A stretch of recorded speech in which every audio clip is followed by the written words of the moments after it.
Thanks for checking out our video series, Community Connections. The COVID-19 public health emergency has posed challenges for communities across the globe, not the least of which is staying connected with the citizens that make our communities great. These are the people that you see in the grocery store, the coffee shop, or walking their dog along the Duke. The intention of this video series is to bridge that gap and bring us together despite our physical separation. I hope you enjoy the segment. Hi, this is Yuri Adams with the City of Williamsburg, and today I am sharing my screen with Robby Willey. He's the co-founder of the Virginia Beer Company and volunteer board member of the city's Economic Development Authority. Hi there, Robby. How are you doing today? I'm doing quite well considering the circumstances. How about yourself, Yuri? I'm good. Thanks for asking. So I have a series of questions for you today, and the first one is, how has COVID-19 impacted you personally or professionally? Absolutely. So a good question to start things off with. So professionally, since you mentioned I am one of the co-founders of the Virginia Beer Company here in Williamsburg. We're a small business with 14 staff members. And so the biggest focus for us has been keeping all of our staff members employed. We knew that early on we were going to have to change our business strategy and focus on the safety of our staff, the safety of our patrons, and that meant adjusting operations. We're selling a lot less beer. We're sending a lot less beer out for distribution. We're fortunate that we've been able to continue brewing and continue serving the public, but we're doing it from a much more limited capacity curbside.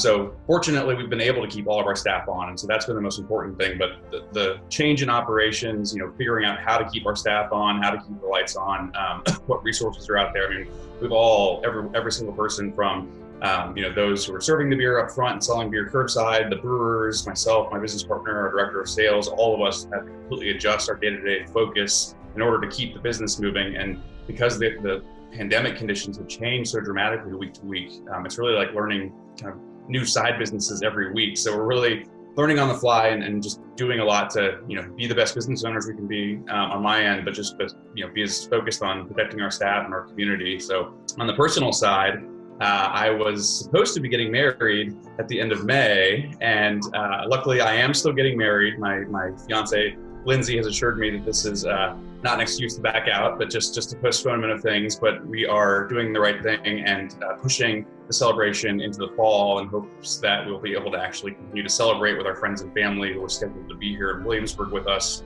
on May 30th. So we're disappointed to have to push things back, but we know we're going to get married, and we just hopefully will have a better story to tell of perseverance and supporting one another come September. All right, leading into the next question, what is different about your daily routine during the pandemic? Yeah, it's almost more regimented. The schedules can be very topsy-turvy. Sometimes there are early mornings involved, sometimes there are late nights involved, oftentimes there's travel involved, and they had to regiment everyone's schedules from a safety and sanitation perspective, but also because of the limitations that have been put forth by the state and federal governments. And so, we're not hosting events at bars and restaurants right now. We're trying to support our food and beverage partners as much as we can, but we're really not doing the normal tap takeovers and small batch releases and beer pairings and dinners and things like that. And so what that means is that generally speaking, a lot of our staff are working under stricter hours, and on the management side, a lot of us are kind of almost doing 9 to 5 type of hours. Granted, we're doing a lot of work behind the scenes early and late, but we're all in the office a lot more together, which is great for groupthink and great for planning purposes. And it also means that for once I'm give or take home regularly for dinner. The evening schedule, I'm actually at home more often. I'm able to help with food and with cleaning and organizing the house, things that usually, I couldn't really plan for because oftentimes I was out in the market or out helping with events or coming back from something in Virginia Beach or something in Richmond, or even, flying back from something overseas because we've really been pushing Virginia Beer Company in overseas markets, which we really can't do right now as we were before. So it's been a lot more closer to home, a lot more organized hours. And in certain ways, I don't mind it because it's a little more regimented than it has been before. Awesome. Next question I've got for you is, what do you look forward to doing most when restrictions are lifted? I think I'd be murdered if I didn't say getting married first and foremost. And obviously that is the case. I cannot wait to get married to Lindsay. But I think the two of us then agree that we cannot wait to travel. I mean, I certainly miss family members that I haven't been able to see. My dad's up in Northern Virginia, and he's been good about social distancing because he's in a high percentage age range, and so we've kept in touch, phone calls, FaceTimes. But I can't wait to see him and give him a hug. Go see Northern Virginia. Go see our family dog. See my brother and his wife and their new daughter. My sister and her husband were recently married, so going to see them. So a lot of family love there, a lot of travel to see them, and then just travel in general. I mean, like I said, we've been really fortunate to be able to promote the Virginia Beer Company and what we're doing here in Williamsburg overseas. We had plans to travel to London and Japan and Italy, and even South Korea to promote the brand and promote what's going on in Williamsburg, and that's all on hold for the foreseeable future. And so we're excited to get back into that kind of adventuring and kind of sharing of beers and cheers overseas and around the country. So I can't wait to support our tourism and travel industries with just a little adventuring here and there. And even if it's short adventuring, trips to Richmond and Nova, we'll take it. We'll get on the road as soon as we can. Yeah, we're in the same boat and been saying the same things. What is one thing you wish you had known before the pandemic? I think the biggest thing I wish I had known is how easy and at the same time it would be to keep in touch with people, right? Technology, the fact that we're having this interview right now, it's amazing that we've gone from an age of conference calls to an age of video calls all of a sudden. And I remember working in my corporate days and it was all about conference calls. Now, I mean, anyone with a laptop or a phone can basically hop on and see people face to face. So it's great in terms of keeping in touch and being able to see people that you need to see or you want to see. But at the same time, who would have guessed that we need to spend 3 to 6 months working to keep in touch in this manner, and it is strange to have not been able to give my dad a hug or hold my niece, and so there's that I wish I was better prepared for how to keep in touch with so many people, especially with replanning a wedding, just getting in touch with people, let them know what to expect, cancel hotel rooms and things like that. It's a difficult process even with so many available tools. So I think knowing now what I do, I'll be better prepared should I ever be removed from society for an extended period, with knowing how to keep in touch with a wide audience. What is your favorite stay-at-home snack? Am I allowed to say beer? Sure, of course. Be honest. It's funny because of the more regimented schedule, I find that I'm doing a lot less snacking actually, because before I could pop home. My schedule, might not start until 10 or 11 in the morning, so I might have a late breakfast, be on the road quite often visiting some of my favorite food and beverage spots and partaking in an appetizer here. And my guilty pleasure splurge is definitely fried calamari at any seafood restaurant that does it well. And so my fiance and I are definitely doing a lot of cooking, which is great, but it's less snacking. It's more focused meals because we have more of that breakfast time together and dinner time together and less time just kind of casually at home together. So I would say more than ever before, I look forward to my after work beer. And I will say that my fridge is currently stocked with many Williamsburg beverages, both from the Virginia Beer Company, but also from the other breweries here in town. And it's nice to just come home and crack one open and know that I'm going to be home and enjoying dinner and catching up with my fiance for a couple hours before I go back to the brewery. And that beer is definitely my snack of choice. Awesome. How are you spending the time that you have at home?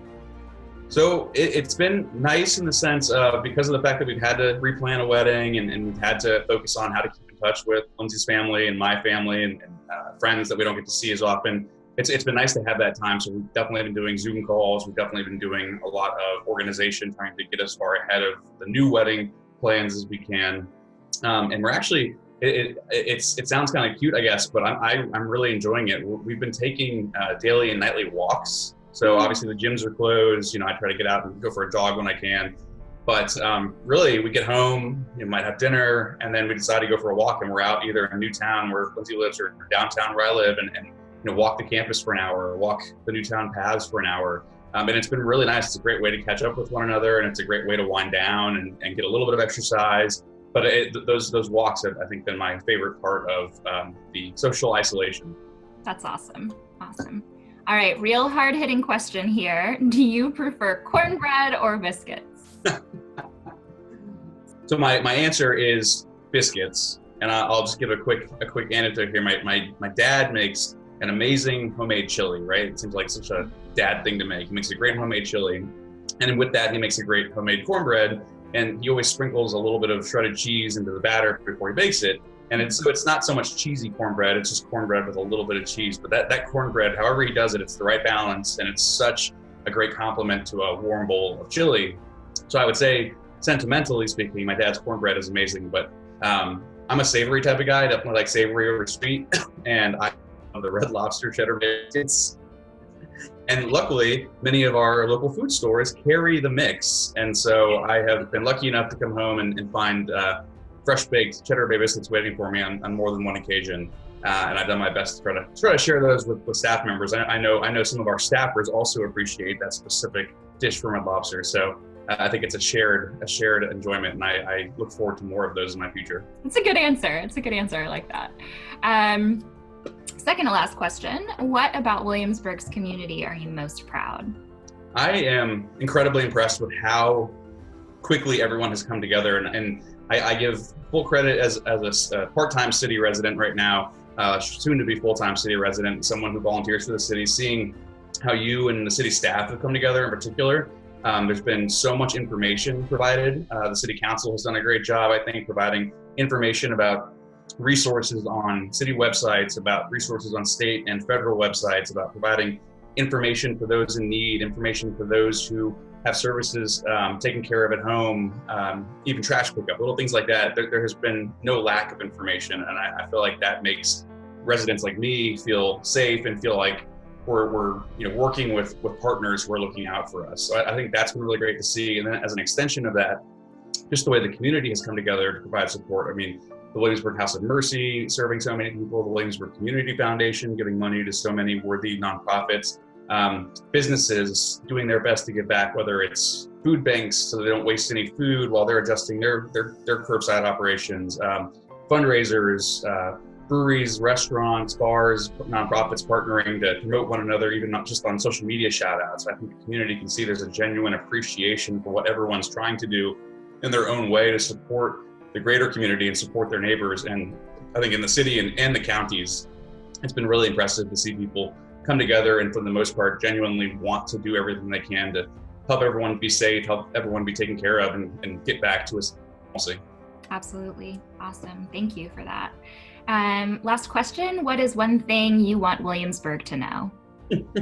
I think it's important to I've always tried to look on the positive side of life. And I know that everyone is going through their own unique battles and everyone's experiencing this pandemic in their own unique ways. But at the end of the day, we are all going through it together. And I think it's important to recognize that by working together and continuing to look out for one another, that we will get through this together. And so it's just a reminder that even when things seem tough, even when you're removed from family, even when you're unaware or unsure of what the future holds in so many different manners, that hopefully there is a light at the end of the tunnel. And hopefully if you're brave enough and strong enough to look for help and to find resources where they are available, that we'll get through this together. I do at the end of the day think that we're all kind of in this together, and because of the efforts that are being put in by so many, that we will get through this together. Well, Robbie, those are all the questions I have for you today. Thank you so much for joining me. It's been an absolute pleasure talking with you. And with that, we will be signing off. Thanks for joining us for Community Connections and for doing your part to help slow the spread. I hope that you will continue to find ways to stay connected and be engaged. We're stronger together.